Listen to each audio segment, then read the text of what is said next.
Hi, welcome to another session of Nutrition Career Chats. We have another alum with us today who's going to share their insight about what they have been doing since they graduated with their nutrition degree. Welcome. Would you introduce yourself and just give like when you graduated and just a little bit about where you're working right now?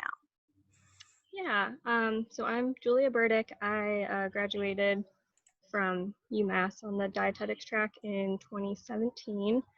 Um, Currently, I'm working in Amherst in the Amherst Regional Public Schools. I'm the assistant director of school nutrition there. So my primary responsibilities are like menu planning, recipe development, helping figuring out where we're sourcing food from, um, and just all around planning the school meal program and trying to keep kids healthy, fed, ready to go for the day. Great. Thank you. So, how and when did you know that nutrition was the field you wanted to go into? It was kind of interesting. I actually started out as a physical therapy major at Springfield College my freshman year, and then I transferred into UMass my sophomore year, knowing that I wanted to go into nutrition.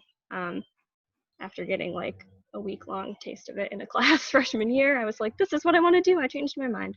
So then I transferred into UMass as a sophomore in the nutrition program on the dietetics track because at the time that's what I thought I wanted to do.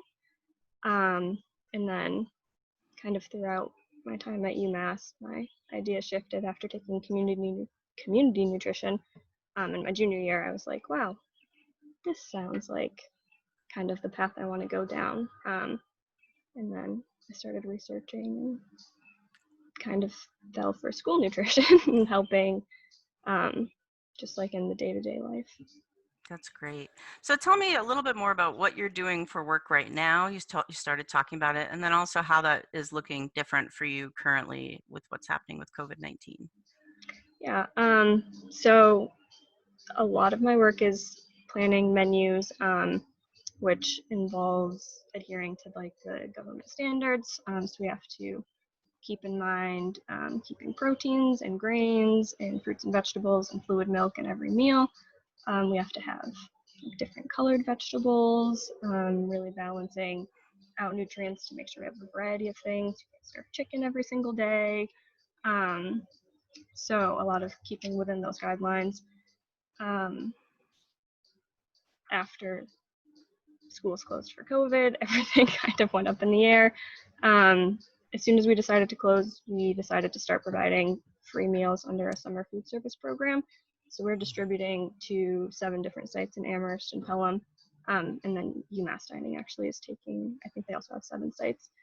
So between us, we're feeding the kids right now in the community. Um, so yeah, now it's a lot of scrambling, trying to deal with food shortages, staff shortages, a whole different model, and then planning for next year is just like a whole new world. So a lot of things will Right. change, a lot of things will still be the same, and that we'll have regulations, and kids will still need to eat. And you work closely with the culinary like kitchen where you are. Do they actually prepare the food on site? Yeah, so we're actually an in-house operation, so all of our schools prepare their own meals on site and then distribute them in the cafeteria, and we're a self-op. Our middle school actually works as a satellite kitchen to Pelham Elementary School because they don't have their own kitchen.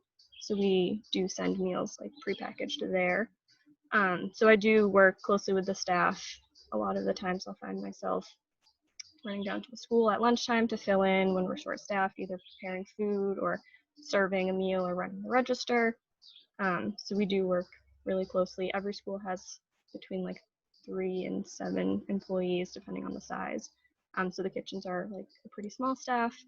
So if you only have 3 people and one calls out, it's a bit of a scramble. So there's a lot of shifting and changing, and every day is kind of different. So tell me, what would you say under regular circumstances is the most rewarding part of your work and also the most challenging part of your work? I definitely think the most rewarding part is just being able to work with kids. For me, a small little piece of my job is occasionally doing taste tests of like a new recipe.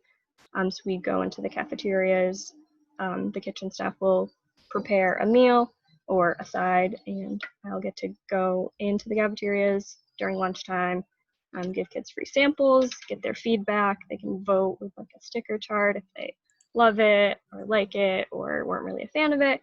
And just hearing the feedback, especially if we have like a new cultural recipe. One time we did like pollo guisado, and some kids were like, "Oh, my abuela makes that at home all the time. This is great," or "She does it different. Why is it not the same?" But just hearing them being able to like connect with food, especially when it's culturally relevant or something that some kids like hummus. Some kids are like, "Oh, I eat that every day." Some kids are like, "I've never heard of that," but they always have something interesting to say. So that's nice. Just getting to connect to the kids and like talk to them face to face when that's possible, um, is definitely kind of what keeps me going, at least.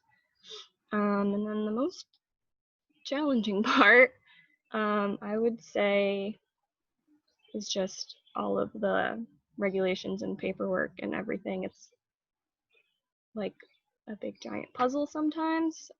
Just trying to get everything to fit together can be stressful. Trying to come up with meals that are nutritious, that also taste good, that the kids will eat, things that kids are familiar with so that they're comfortable eating it, but also incorporating some things that are new and different just to expose kids to new foods, and just making sure that we're within sodium limitations and saturated fat limitations and all of the fun stuff. And also keeping in mind that we're on a very tight budget and our staff only has so many hours a day with so many people working, that we can't always make the most complicated meals back to back to back. So it's a lot of shifting um, menus and recipes, but once you figure it out, it's like, yes, finally.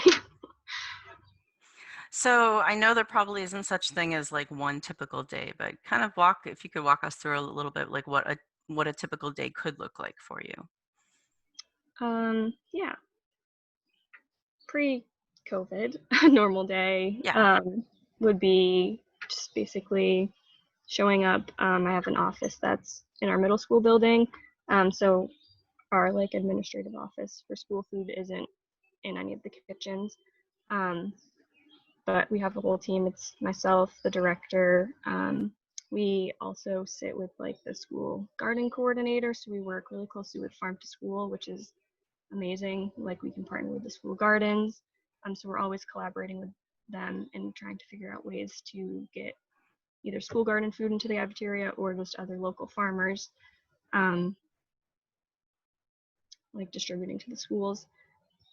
So a lot of thinking and planning, and being creative and coming up with new ideas. Every day is kind of like a new idea on the drawing board, but it keeps things exciting. And then yeah, a lot of the like menu planning and stuff happens on the computer, just in like a website software. Um, so I just stare at a screen for a long time doing fun puzzles. And yeah, the days that I have to go into the cafeteria, I could be at any of our schools, helping serve meals or do taste tests.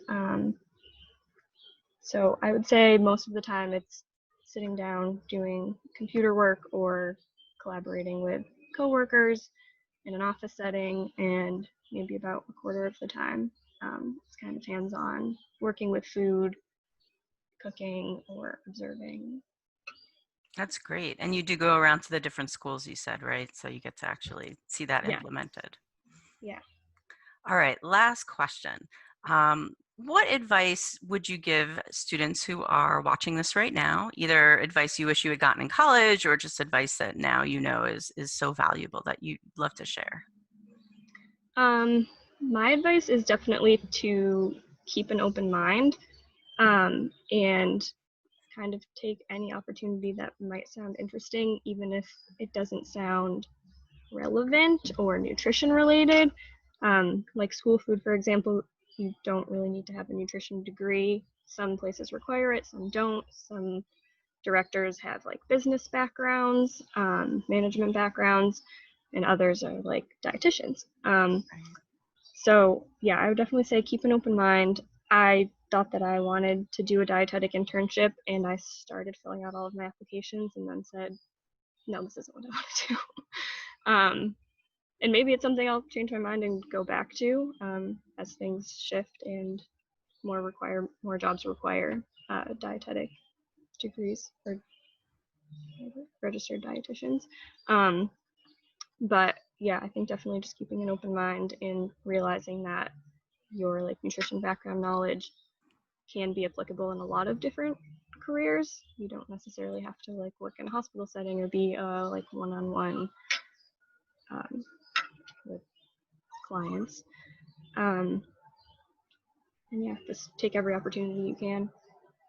That's great advice. Julia, thank you so much for your time. I really appreciate it. Yeah, absolutely. Thank you. All right, take care.